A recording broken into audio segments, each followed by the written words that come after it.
Hello, everybody, and welcome back. This is Sawyer Paddles and Oars live once again, kind of the post-4th of July week. Hope everybody got out on the water and got to do a little boating, maybe a little fishing, and enjoying the outdoors. Kind of what we're finding here with this new COVID era is that getting out in the outdoors anywhere you can on the rivers, the lakes, or the ocean, and getting away from people and kind of finding your little zen spot has become very important. And today we're actually fortunate to be talking with Mike Schultz with Schultz Outfitters, and bringing in kind of more of the guiding element. And Mike and his team basically take people out on various fishing adventures. And so we're going to talk a bit about that. We're also going to talk a little bit about just East Coast and West Coast. You know, we're based in the West Coast, and Mike's out in the Midwest, so he's joining us a few hours later in his day. And I'm going to throw it over to Mike, let him give an intro, and then we'll dive into some discussions on what things are doing. Take it away, Mike. Awesome. Thanks, Zach. So my name is Mike Schultz. I'm 39 years old here in Michigan. I have been working in the fishing industry for 20 plus years, both as a shop manager, as a guide, as an instructor, and over the last 9 years, I've been a 100% shop owner. So got my little heaven here in Ypsilanti, Michigan, right on the banks of the Huron River. Got a well-established fly fishing shop and outfitter, destination travel, do a ton of instructional stuff out of the shop. Our guiding takes place mostly in southern Michigan, and we're guiding on 6 different rivers. The one right out from the shop is called the Huron. It's the only designated blue ribbon bass fishing stream in the state. Has a section of river that's designated catch and release, and it's been that way since 1989. So shop sits about 25 miles from that location, and my house sits about 2 miles from that location. So pretty darn good fishing up there. And we also do a river called the Flint, the Shiawassee, the Kalamazoo, the Raisin, and the Grand. So I've got 5 guides that work those waters, and we're blessed in Michigan to have a year-round smallmouth fishery. And yes, it snows, and yes, it gets really, really cold in Michigan, but I can honestly say that I've caught smallmouth 12 months a year in moving water in Michigan, and that's something that, from on the fly end of things, we were kind of on the forefront of. We were blessed with the state opening up our fisheries to year-round fishing, and as soon as that was on the table, we immediately got to work and figured out ways and pieces of water and whatnot to catch these fish year-round. So from the guiding end of things, we're going to be working a lot from March until November, and we get some crazy people that want to fish in December, sometimes January, but definitely some crazies that go out in February. Other portion of the business, like I mentioned, instructional. A couple instructors on staff that are 100% dedicated to casting lessons and whatnot, both single hand and 2-hand casting. Destination trips are a big portion of our business. We host trips regionally, which has been a great success over the years. I kind of started there and then branched out.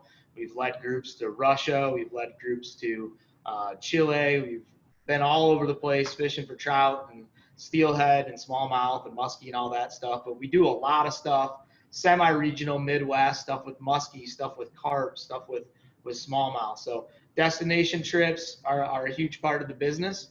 And then the retail end of things. We're a fairly large fly shop for the industry standards. The building I sit in here is a little over 4,000 square feet, about 3,000 square foot of selling space, carrying stuff from Sims and Loomis, Scientific Anglers, Costa.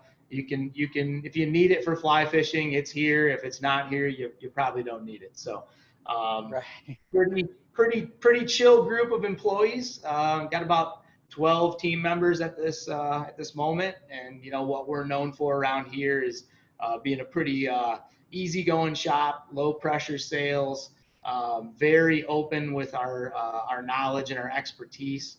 And our end goal as a shop is to make your days the best they can be on the water. So you're definitely, I've heard it from many people, but you're definitely not going to get that kind of stereotypical snooty fly shop vibe from myself or the crew, and that's really helped grow the business over the last really 20 years, but the shop over the last 9 years is just being open and just welcoming everybody and having a good time. I mean, how could you be mad?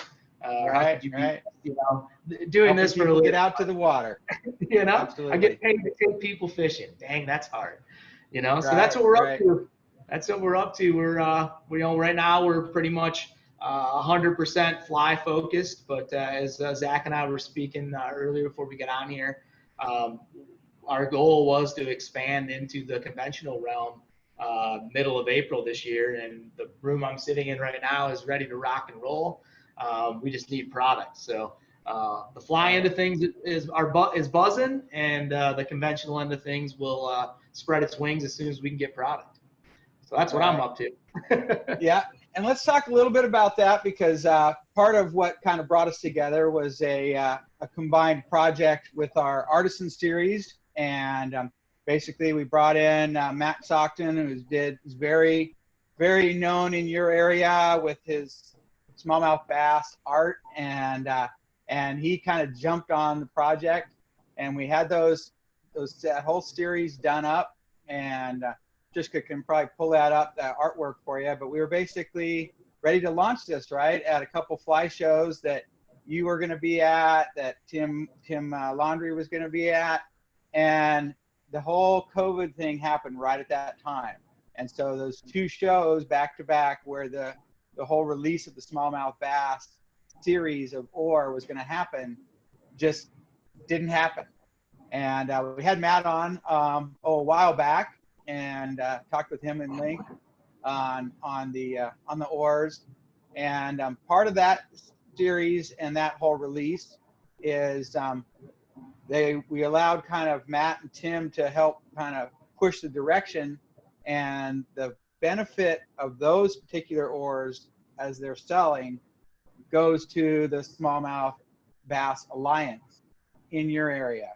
And that's so there's a different chapter in your area than in Tim's area. Is that correct? I believe so. I know the Smallmouth Alliance is extremely active in Wisconsin, Indiana, Illinois, Iowa. Around here, there's not much activity with them, but I know they do a lot for Tim's watersheds, and they do a lot down in around Chicagoland area. Absolutely.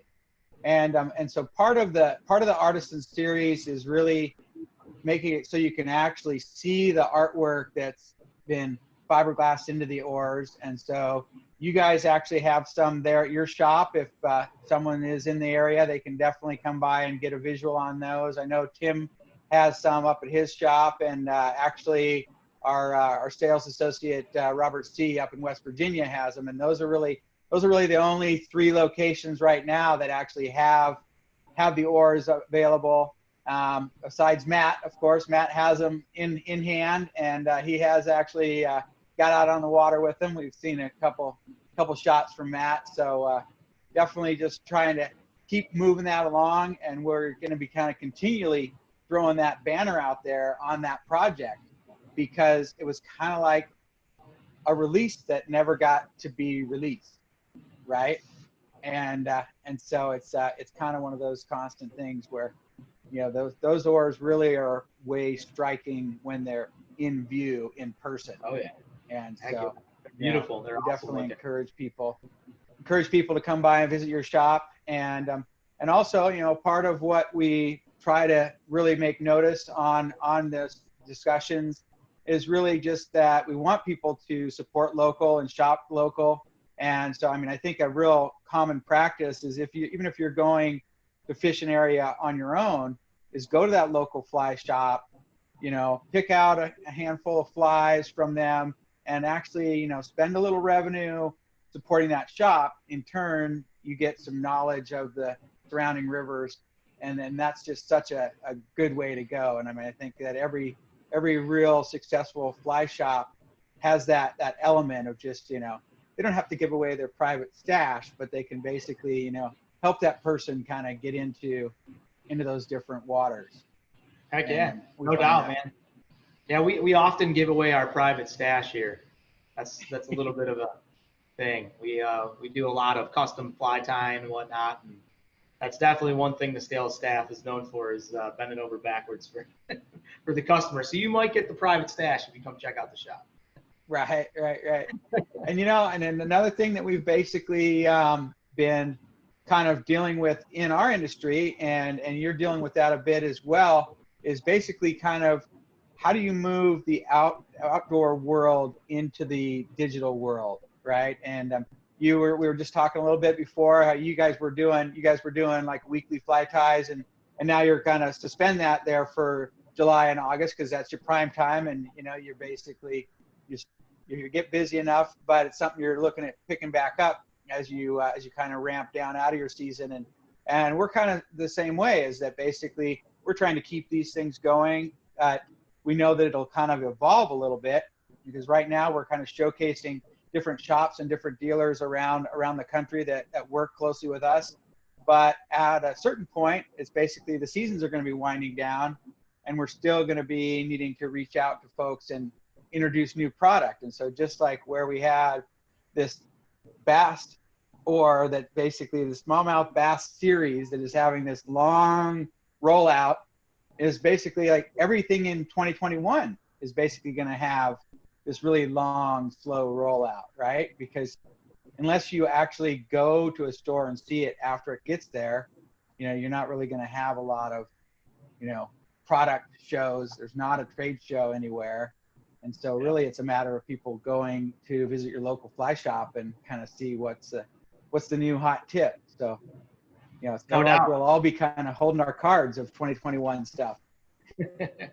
Right now, it's definitely a different world, and there's a lot of factors right now, as people that run businesses making decisions, and I had my first kind of Zoom product line showing today, and I've been told by all my reps I'm pretty easy to deal with when it comes to stuff like that, but it was kind of weird not being able to touch and feel it and look at it, because there's definitely some things that, as it's hard to buy them through the computer. So yeah, coming to a shop, touch and feel it is a big deal, and that's why I feel that specialty shops like this will always have a place. You can't. It's difficult to pick a fly rod up off online and just hope it works, and setting lines up properly and all the things that you get when you come to a store and purchase something, or if you don't, just the experience that you have stepping through the door of a good specialty shop is something that can't be replaced anywhere. I don't care how much technology you've got. Right. Yeah, exactly. Along right in with the fly shop, and even all of our paddle shops, one of the real key things is like when you're putting together a boat package, you can look at the elements, and maybe you can kind of grab a couple of the different pieces, but until you really try and put that frame in there and the dry box and the coolers and kind of be like, so you really get that figured out of how it's really going to look, you don't really know. And so it's like, basically being able to go in and touch and, figure out boats and that kind of thing is really important. And where a lot of people, I know many folks have actually taken guided trips just for that reason, is like they'll take a guided trip to try and figure out, hey, how should I be setting my boat up? I've gone on several river trips, and now I'm trying to get in here where I can do it myself. And I think there's a lot of that where people are exploring their backyards.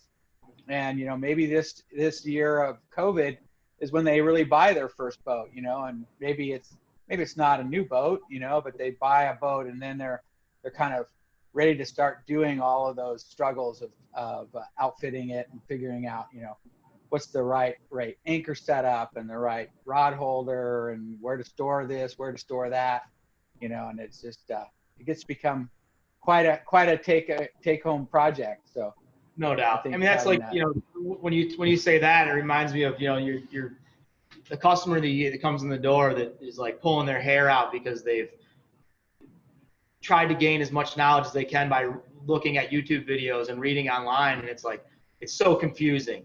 So if you come to a specialty shop, especially the way that we kind of run things here is that I've had success with my shop and other shops that I worked for in the past. you really got to get the team on the same field. You got to have the same, what rods work with what and whatnot. And the same thing when you're picking up a boat. You can't just click your oars and click your oar locks and click and put this thing together.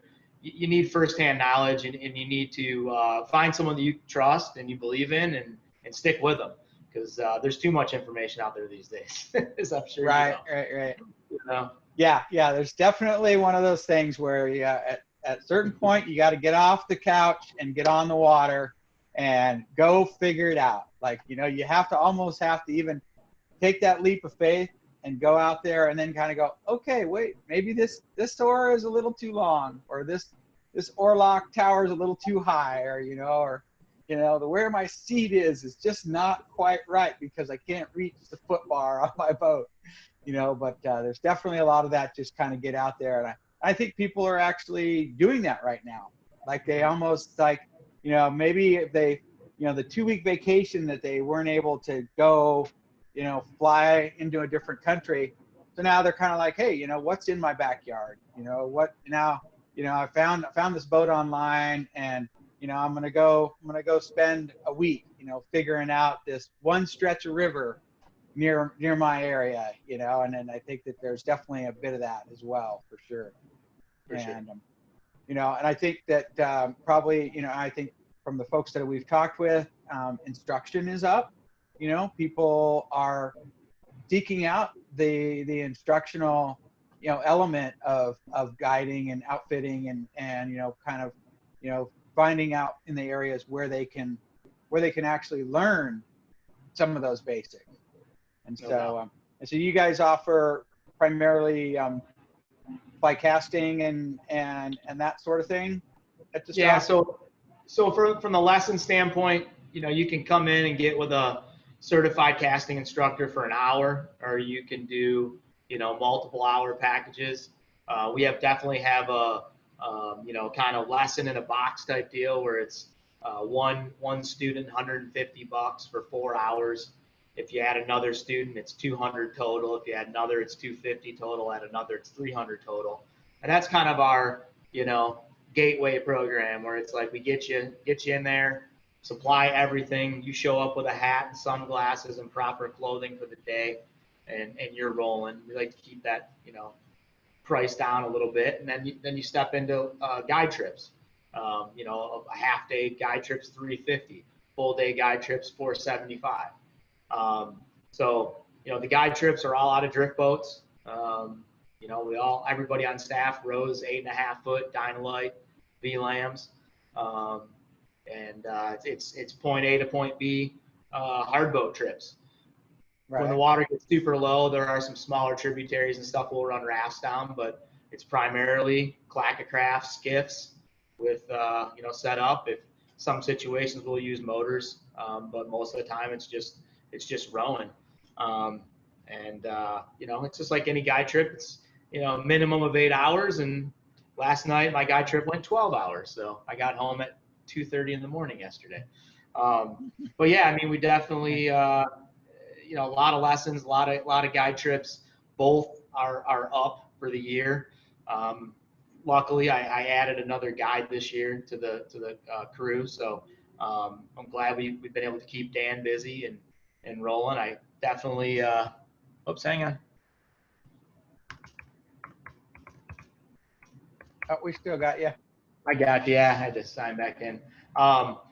But yeah, we keep it rolling, man. A lot of lessons, a lot of instruction, and a lot of guiding, and then you just take those clients and push them right into destination trips and whatnot. And, fortunate to get to travel quite a bit. This year's obviously a little bit different, but still going to Montana. Right. Still going to Montana. Go ahead. Have you had to shuffle some things around as far as people that haven't been able to travel to you? As far as, we talked a little bit about how a lot of your area, people are 3 to 4 hours away drive. Yep. They can come and explore your area, and that's definitely lends itself to that. Explore your backyard, the staycation, adventure close to home, and adventure with who you live with. If the person that you live with is also an angler, that's perfect. You guys are already basically, cohabitating, sharing all your germs. And so, it's basically that person is already somebody that you can go do a multi-day with, and really it's just kind of keeping somewhat isolated from the guide, and you can really have a good experience getting out in the outdoors. But did you have folks that basically just weren't able to fly to you guys? That We had a few. It was mostly older people, in their 70s. That I could name maybe on one hand how many people didn't come. Obviously, there was not obviously, but our guiding season got shut down around March 19th, and it didn't open back up until May 7th. So for us, a lot of our best smallmouth fishing is pre-spawn.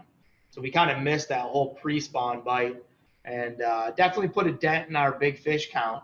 I was rolling around my 8-year-old son with conventional tackle, but I was on the longest streak I've ever been on where I didn't put a 20-inch smallmouth in the boat. I think it went from 27th of December until like the end of May. So I was starting to think I was losing it a little bit, man. But I got it back, and but yeah, a lot of father sons, a lot of husband wives. We've definitely seen a lot of couples and friends and whatnot coming in to learn the sport together due to this. They can't go anywhere, and obviously a lot of people are hit hard with this, but there are a lot of people that are in situations where they're not paying $1,000 a month for daycare. They're not paying $500 a month for hockey. So there's disposable income, and they're just pushing it into something else to keep busy. So right. Yeah, and it's also, it seems like there's definitely a tighter just community element where people have kind of become somewhat comfortable with that small group of folks that they're interacting with on a regular basis, and they're feeling like they're taking the precautions that they need to, and that small cadre of friends are very similar in taking those precautions and taking it seriously, and so like they feel comfortable venturing out with those folks. No doubt. Right. Trust. What a concept. Right. So it's like adventure with who you live with, adventure with your close little group. We talk a lot about in the factory about with our workers, people that are building the oars. It's like we are a community. This is our community right here, and it's like every one of us has a home family, and that's another part of our community. But we don't really need any more cross pollination. So we've definitely had those problems. Yeah, exactly. Yeah, and it's almost like 2020 is going to be referred to in a lot of our industry as is the 10-month year, because basically everybody lost 2 months of the year. It just was put on hold, and so it's like just how the beginning of your season didn't happen. That we had so many preseason orders that were ready to go out the door, and then all of a sudden it just halted. And at one point, our shipping bay was just completely full, and we were just slowly waiting to okay, as different parts of the country started to go into different phases of opening, slowly but surely boxes went out the door, and finally it was like, oh, there is a wall back there. Right. Well, it's definitely, I thought a lot about how this all was going to play out, in our industry and whatnot. Kind of had a few, levels, for lack of a better term, that we were trying to, hit. Once we pass that level, we'll get to the next, and the biggest thing right now is, I'm sure you're aware, is not being able to get product from a lot of people. So, the supply chain issues are real, and American manufacturing being shut down, us being a huge Loomis shop, a huge Sage shop, they're up in your neck of the woods, they were shut down. And you're starting to see it turn around a little bit. But, for those that were in good financial shape, you're able to be aggressive. And if you weren't, it's going to be a big hill to climb, big hole to get out of. Right. Yeah, we actually are noticing, we're getting inquiries and orders from accounts that they haven't ordered anything from us for, like 4 or 5 years. And then all of a sudden, they're calling and asking about a product that has been a staple for us, for other folks, and they're like, do you have this available? It's like, yeah, we have it, how many you want? Heck yeah. And so there's definitely those little parts where people are kind of like, well, how much can I get? Yeah, right. And so, yeah, it's like we're all in this point where, right now we're just trying filling all the orders for all of our dealers, all of our brick and mortar shops, all of our guides, outfitters, and then there's this whole retail element where I think it's just this on thrust of people that are gonna just go do it on their own. Like, we were talking last week with an outfit in Utah, and they said that they're basically having people come in and rent, inflatable kayaks, which normally would be a whitewater inflatable kayak, just to go out on the lake and paddle, because they're just, they just want to go do something. And so I think it is really kind of forcing people to kind of explore the outdoors, explore your surrounding area. And that's one of the things, is that hopefully, somebody sees this and, lives within a couple hours away from where your shop is, and realizes that, hey, that shop has 5-6 different rivers that they guide on, maybe I should go try that out. Maybe I should definitely get out and, do a trip, and hopefully that's a trend that happens in outfitting just around the country. And because it's going to be disjuncted, because certain areas are, even if the interest is there, they're having an infection wave. And so then, things are getting thwarted down. And we know that's with us for, who knows how long. And so really everybody's just trying to be as, respectful of people's space as you can, but, allowing that release for people just really want to get out into the outdoors. And so it's definitely key to be able to reach out to all those shops. And so you actually have, you said, more local water. That is where you have openings, and a lot of your primary, major, bigger travel stuff is fairly booked up right now. Yeah, definitely. So yeah, we cut back a little bit on our destination stuff just due to the craziness, but the trips that we are running this year, they're full, which is great. But you always have those, last minute cancellations you got to fill. But usually through social media and whatnot, we can fill those up pretty quick. But yeah, we keep 4 guides working throughout the whole season. So, local trips are always welcome. Our rivers are, where the shop is at is fairly urban, but the river that we're on is 120 miles long, and there's sections you could go down and you don't see a single person. Me being around here for 20 years, I definitely have some, spots that I go to that are, the secret spots type deal. But, even the rivers that receive a lot of canoe and kayak traffic, since 2003, I've been working on the river where I've come across another drift boat 3 times, right? So, it's not like, even though we're in southeastern Michigan, the rivers aren't pounded. You really can't say that for a lot of the rivers up north that are trout rivers. You could put in on the Pier Marquette one day and there might be 30 boats in front of you. That happens. That's not going to happen around here. So anybody worried about social distancing, you don't need to worry when you're out with us. There's nobody on our rivers. And the fishing is really good. I mean, we have world-class smallmouth fishing, moving water smallmouth. These are landlocked resident fish. They're not migrating in and out of the Great Lakes. It's a pretty neat fishery, and I've been blessed to fish Wisconsin and Minnesota and Ohio and Pennsylvania and a bunch of different places for smallmouth bass. And I got it pretty good here. I could, people ask, like, where would you go fishing if it was your last day to fish on Earth? It's like, I fish here. This is what I know best. I'm going to have immediate success every time I go out. But, smallmouth are a special fish, and hence the Smallmouth Alliance, and hence the oars that you guys whipped up with Matt.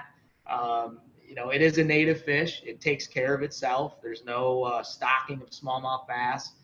They don't really need to be helped besides not polluting their waters. And they fight very good.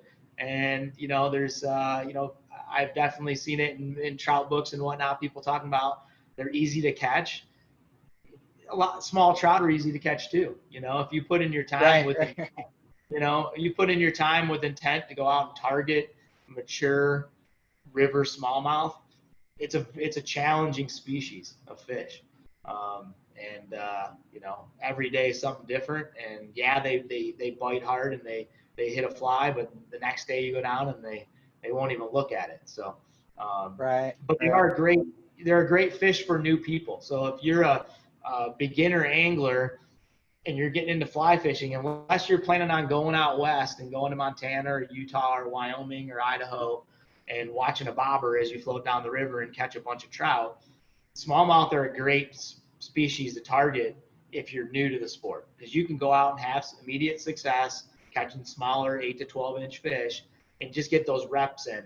If you were to start as a trout fisherman in Michigan and go up and try to fish the Au Sable for trout, I kind of tell it to people is like, if you're a golfer, is your first round of golf going to be at Pebble Beach? Probably not, right? Right. So, just a great species to target on fly, and a great gateway species. And it's around a lot of good populations of them are located around highly populated areas. So Right. Cool. Right. Yeah. I mean, definitely there is something to be said for trying to appease to that inner child in that angler, where like they want that instant gratification, and it's like they can stick with it for quite a while, but if there's something there, they start getting some return on that investment on just trying to figure it out, that can go a long way.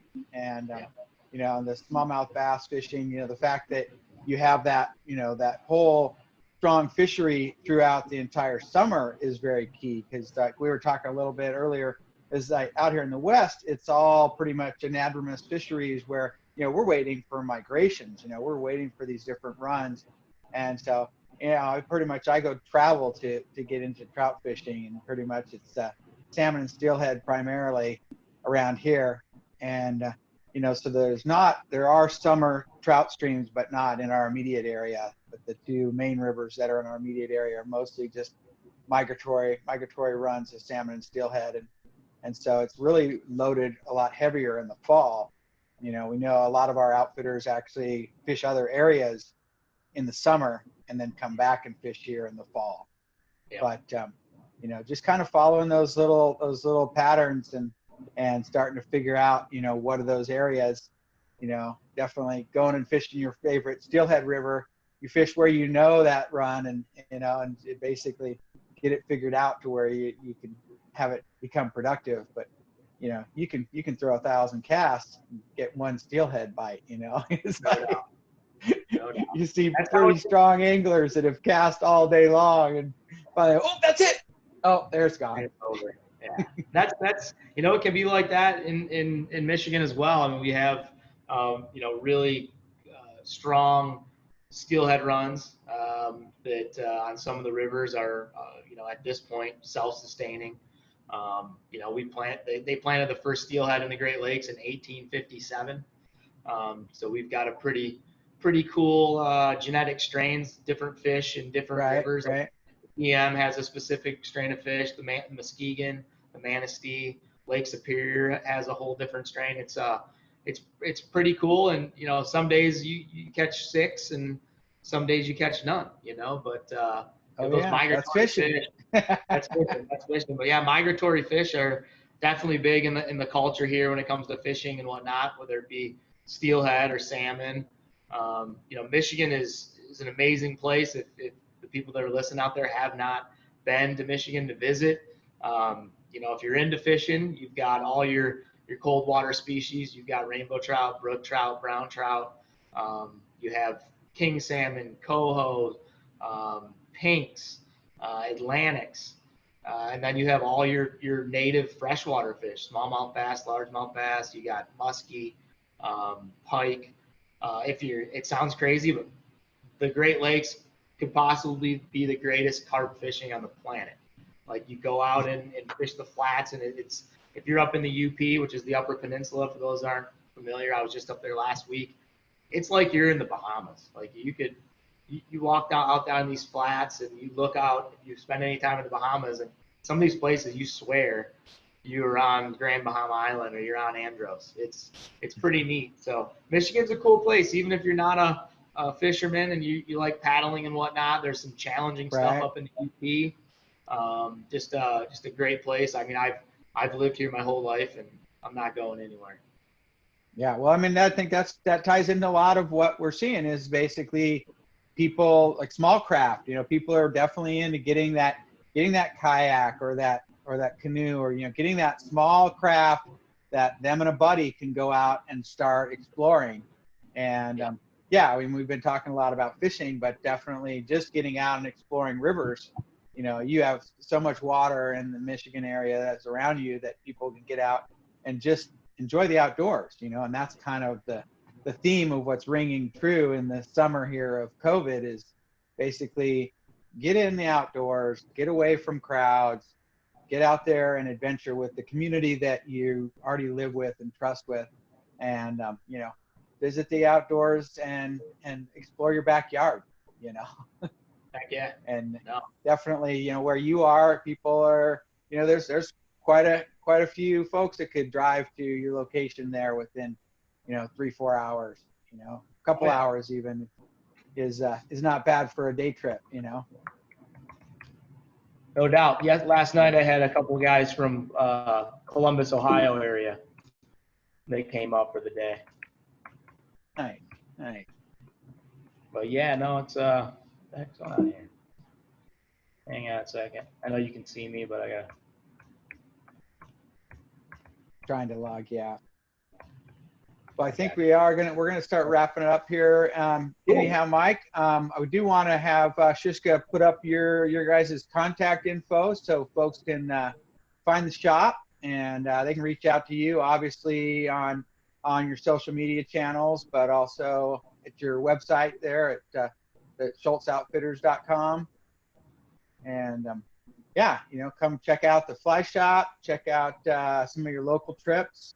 And definitely we encourage people to shop local, support local, and really just get out there and explore what's in your backyard. And Schultz Outfitters is in that greater Michigan area, and there's going to be an outfitter similar to that, somewhere close to where you're at in the country. So, definitely I think the summer of this COVID is the summer to explore what's near you, and definitely get out and get out in the backyard and explore. So heck yeah. We appreciate you coming out there with us. Any final words for folks that are looking to get out there on an adventure with you? Oh yeah, I mean, hey, if you're coming out with us, there's no better time than now. The fishing is good. All the rivers are in play. We had some really good water that kind of came through a few weeks ago, pumped us way up, and we're kind of just riding that out and enjoying not scraping down the river. But if you own your own craft, whether it's a raft or a drift boat or a skiff or whatever, Sawyer oars have changed my life many moons ago, and my shoulders thank Zach and the crew every day that I get in that boat. I still remember, we were joking before we get on here, I remember the day that I sat at the M37 launch on the Pere Marquette River and just back rowed a fellow guide's boat who just bought a brand new pair of Douglas fir Dynalites. Those things were just broken in as soon as you got them, and the oars that we've worked on with you the last couple of years with the V-Lams, with the fiberglass wrap, with the Douglas fir shaft. I mean, those things are absolutely nasty for what we do, and they're feather light, and just I tell people it takes your toy to a tool. It takes your little toy raft, your little toy boat, and turns it into a tool. And that is the truth. And you guys make the best oars on the planet, and I'm just proud to be associated with you guys. And thanks for having me on. Well, appreciate it. Appreciate it very much. Thanks for coming out here with us, and everybody out there for watching. Remember, be kind, be patient, shop local, and explore your backyard. We'll see everybody again. Thanks for showing. See ya.